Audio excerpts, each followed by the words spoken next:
साथियों, spiritual secrets channel पर आपका हार्दिक स्वागत है। साथियों, आध्यात्मिक रहस्यों को वीडियो के माध्यम से प्रस्तुत करने का उद्देश्य है आपकी आध्यात्मिक उन्नति और नवीन नवीन रहस्यों का संधान करना। आपकी उपलब्धि से हमको आनंद प्राप्त होता है। इस आध्यात्मिक अभियान में सक्रिय भागीदार होना पुण्य अर्जित करने का एक उत्तम अवसर है। श्रीमद् भागवत गीता की अमृत धारा बहाकर उच्च कोटि के संतों, आचार्यों, व्याख्याकारों द्वारा अनादिकाल से भगवत गीता में छिपे ज्ञान के अनंत रहस्य और तत्वों को उद्घाटित कर रहे हैं। इसी श्रृंखला में परम पूज्य स्वामी राम सुखदास जी महाराज की निःसृत परम दिव्य वाणी का अमृत पान कर व्यस्तताओं के बीच से ही आध्यात्मिक लाभ उठाने की कृपा करें। साथियों, आज का विषय है अध्याय 1 का श्लोक 8 एवं 9, जिसमें कृष्णार्जुन संवाद के माध्यम से ब्रह्म विद्या विषाद योग के छिपे रहस्यों को प्रकट किया जा रहा है। गीता को कंठस्थ करना, गंभीरता से अध्ययन, चिंतन मनन करना हमारा परम कर्तव्य है, क्योंकि हमने भारत भूमि पर जन्म लिया है। हमारी संस्कृति गौरवमयी है, इसलिए है क्योंकि हमारे धर्मशास्त्रों में मानव जीवन को उत्कृष्ट बनाने वाले गूढ़ रहस्य और मानव मन को परम शांति देने वाले तप साधना के सूत्र छिपे हुए हैं। भगवान श्री कृष्ण की वाणी से निकले इन सूत्रों को स्वामी जी ने बहुत ही सरल भाषा में व्यक्त किया है। स्वामी जी की पूरे जीवन की तपस्या से निकले अमृत का पान कर हम हमारे जीवन के कण कण क्षण क्षण को धन्य करें। इन सूत्रों को जीवन में उतार लें, अद्भुत योग साधनाओं से विषाद को नष्ट कर जीवन को सफल और शांतिमय बनाएं। आइए साथियों, आज हम अध्याय 1 के श्लोक क्रमांक 8 व 9 में स्वामी जी द्वारा उद्घाटित रहस्यों को समझेंगे। इससे पूर्व हम स्वयं श्लोक सुने और अपनी जिज्ञासा उत्पन्न करें, ताकि इसका भाव, रहस्य और अर्थ गहराई से समझ पाएं। आइए श्लोक पढ़ते हैं। भवान् भीष्मश्च कर्णश्च कृपश्च समितिञ्जयः अश्वत्थामा विकर्णश्च सोमदत्तिस्तथैव च अन्ये च बहवः शूरा मदर्थे त्यक्तजीविताः नानाशस्त्रप्रहरणाः सर्वे युद्धविशारदाः। दुर्योधन ने भीष्म जी की शक्ति का वर्णन किस प्रकार किया, भीष्म जी के कौन से गुण बताए हैं, कौरव पक्ष के कौन कौन से योद्धा चिरंजीवी हैं, भीष्म पितामह ने कब और कैसे प्राण त्यागे, पांडवों की सेना में धर्मात्मा महारथियों की तुलना करते हुए कौरव सेना के कौन कौन से महारथियों को धर्मात्मा बताया है, दुर्योधन ने किन किन शूरवीरों के नाम लिए, ये कौन कौन सी युद्ध कलाओं में निपुण हैं, दुर्योधन का प्रयास है कि कैसे वह अपनी सेनाओं की शक्ति और वीरता पर ध्यान आकर्षित करते हुए उल्लेखनीय योद्धाओं को कौरव सेना की शक्तियों के प्रति सचेत करने के लिए किस प्रकार से चतुर भाषा का प्रयोग करता है, किस प्रकार वह सूक्ष्म रूप से पांडवों के समर्थन के प्रति अपनी चिंताओं को प्रकट करता है, किस प्रकार पांडवों की तुलना में अपनी सेना की श्रेष्ठता और विशेषताओं को साबित करने का प्रयास करता है, दुर्योधन की रणनीतिक मानसिकता क्या है और उसके पक्ष की शक्तियों को पहचानने और उन्हें संगठित करने की किस प्रकार प्रयास करता है, अस्त्र किसको कहते हैं, शस्त्र किसको कहते हैं, आदि जिज्ञासाओं के उत्तर इन दोनों श्लोकों के संबंध में स्वामी जी की व्याख्या में मिलेंगे। आइए प्रारंभ करते हैं। जैसा कि पूर्व श्लोक में स्वामी जी ने बताया था कि द्रोणाचार्य के मन में पांडवों के प्रति द्वेष पैदा करने और युद्ध के लिए जोश दिलाने के लिए दुर्योधन ने पांडव सेना की विशेषता बताई। दुर्योधन के मन में विचार आया कि द्रोणाचार्य पांडवों के पक्षपाती हैं ही, अतः वे पांडव सेना की महत्ता सुनकर मेरे को यह कह सकते हैं कि जब पांडवों की सेना में इतनी विशेषता है तो उनके साथ तू संधि क्यों नहीं कर लेता।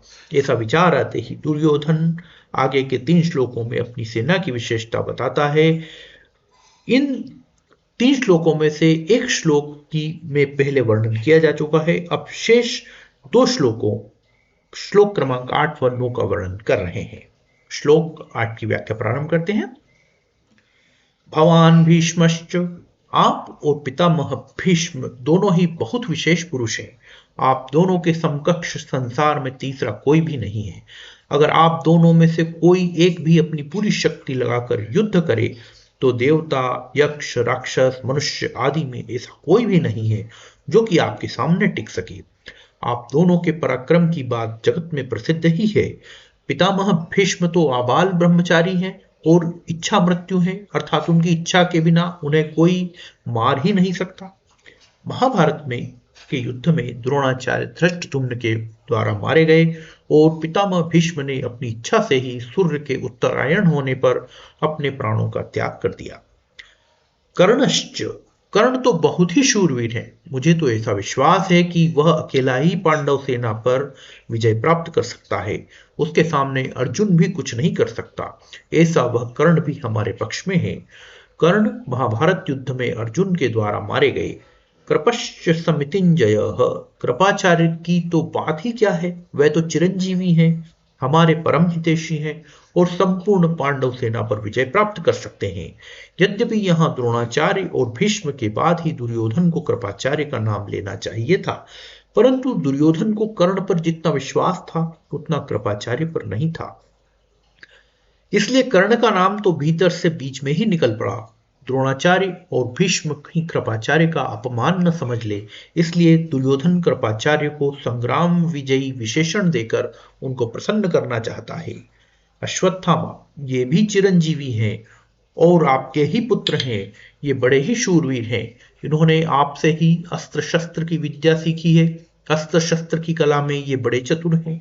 विकर्णश्च सोमदत्तिस्तथैव च, आप यह न समझें कि केवल पांडव ही धर्मात्मा है। हमारे पक्ष में भी मेरा भाई विकर्ण बड़ा धर्मात्मा और शूरवीर है। ऐसे ही हमारे प्रपितामह शांतनु के भाई वाल्मीकि के पौत्र तथा दो सोमदत्त के पुत्र भूरिश्रवा भी बड़े धर्मात्मा हैं। इन्होंने बड़ी बड़ी दक्षिणा वाले यज्ञ किए हैं। ये बड़े शूरवीर और महारथी हैं।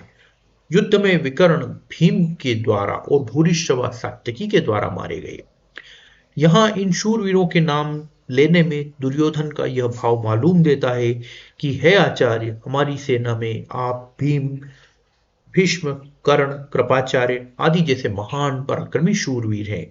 ऐसे पांडवों की सेना में देखने में नहीं आते।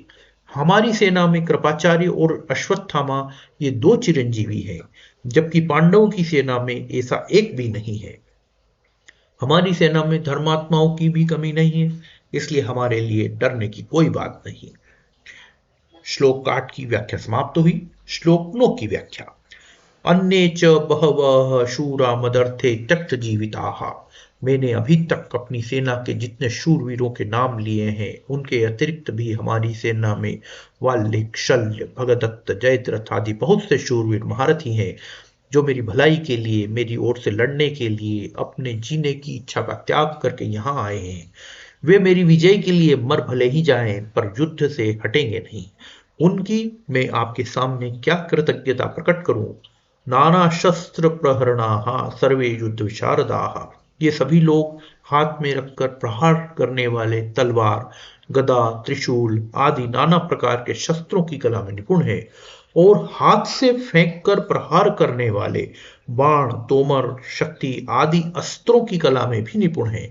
युद्ध कैसे करना चाहिए, किस तरह से, किस पैंतरे से और किस युक्ति से युद्ध करना चाहिए, सेना को किस तरह खड़ी करनी चाहिए आदि की युद्ध कलाओं में भी ये बड़े निपुण और कुशल हैं। साथियों, श्लोक 9 की व्याख्या समाप्त हुई। साथियों, भगवद गीता के अध्याय 1 में कुल 47 श्लोक है। इनमें से अध्याय 1 के श्लोक क्रमांक 1 से 7 तक के प्रस्तुत कुल 10 वीडियो का लिंक डिस्क्रिप्शन में दिया जा रहा है। साथियों, आप हमारे वीडियो बहुत ही रुचि के साथ देखते हैं, इसलिए आइए साथियों, हम मनोरंजन के लिए एक प्रश्न आपसे पूछते हैं कि संसार में प्रायः किन बातों के लिए लड़ाई होती है। पुनः प्रश्न कर रहा हूं, संसार में प्रायः किन बातों के लिए लड़ाई होती है। साथियों, आपका उत्तर हमें कमेंट बॉक्स में लिखें। आपसे अनुरोध है कि सभी वीडियो को ध्यानपूर्वक देखें, सुनें और स्मरण रखें। साथियों, आध्यात्मिक रहस्यों को आपके सामने लाने वाले चैनल स्पिरिचुअल सीक्रेट्स को आपने बहुत पसंद किया है, सब्सक्राइब भी किया है। हम आपके बहुत आभारी हैं। साथियों, वीडियो शेयर करिए और सब्सक्राइब करने हेतु प्रेरित कर आध्यात्मिक सूत्रों के प्रचार के पुण्य में भागीदार बनिए।